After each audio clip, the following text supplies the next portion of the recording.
My name is Maggie Foley, and I am going to be presenting about women's rights across the globe. So first I'm going to talk about the varying issues in different countries. In Israel, women still need their husband's permission to get a divorce.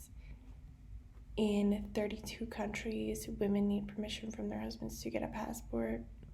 In Nigeria, husbands are permitted to hit their wives. Many American states have outright banned abortion. And girls' education is banned in Afghanistan. Domestic violence against women is something that is a global issue. The World Health Organization reports that 1 in 3 women worldwide have been victim to sexual violence at least once in their lifetime, and that 1/4 of women aged 15 to 49 have been in an abusive relationship in their lifetime.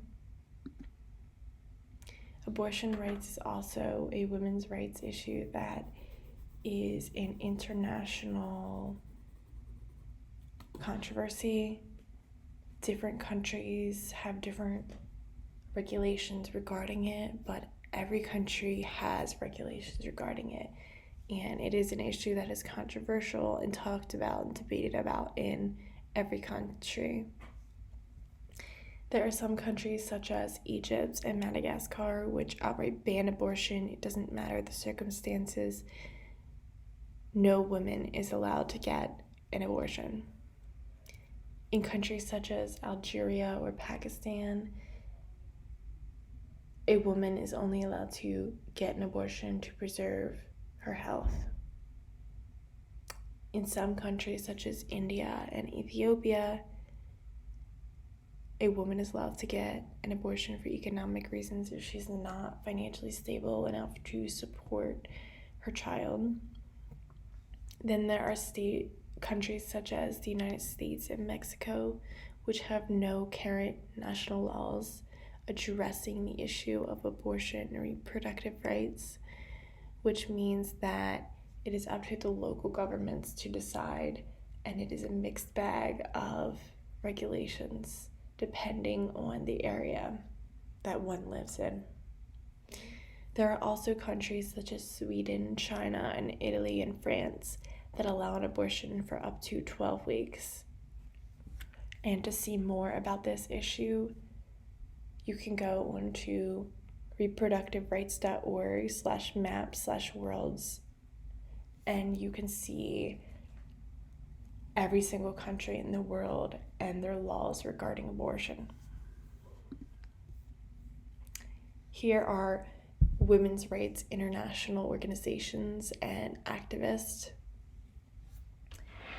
UN Women is short for the United Nations Entity for Gender Equality and the Empowerment of Women, and they're working on progressing gender equality across the world.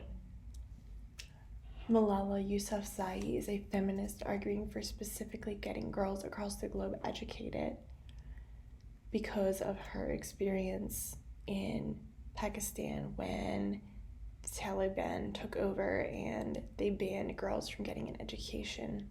She's made it her mission to make sure that every girl across the globe gets educated. The Association for Women's Rights is an organization which has a vision of a world where feminist realities flourish. The Center for Reproductive Rights is an organization that was established in 1992, and the goal of this organization is to use law to make reproductive rights a universal right internationally. And here is the progress that has been made recently towards women's rights in the last couple of years. In 2019, Saudi Arabia finally lifted the ban on women driving, and they currently can drive in that country. In Brazil, they instituted equal pay in 2017. The United States has had their first women vice president elected in 2020, and 90% of girls aged 15 to 24 are educated in the year 2022. There are 131 countries which have enacted legal reforms in support of gender equality. As you can see, different countries are at different places and have different cultures and customs and laws regarding women's rights, but there are women's rights issues in every country. They might be addressing different problems, but every country has gender inequalities, and every country also has regulations regarding abortions and has a very high number of domestic abuse violence against women.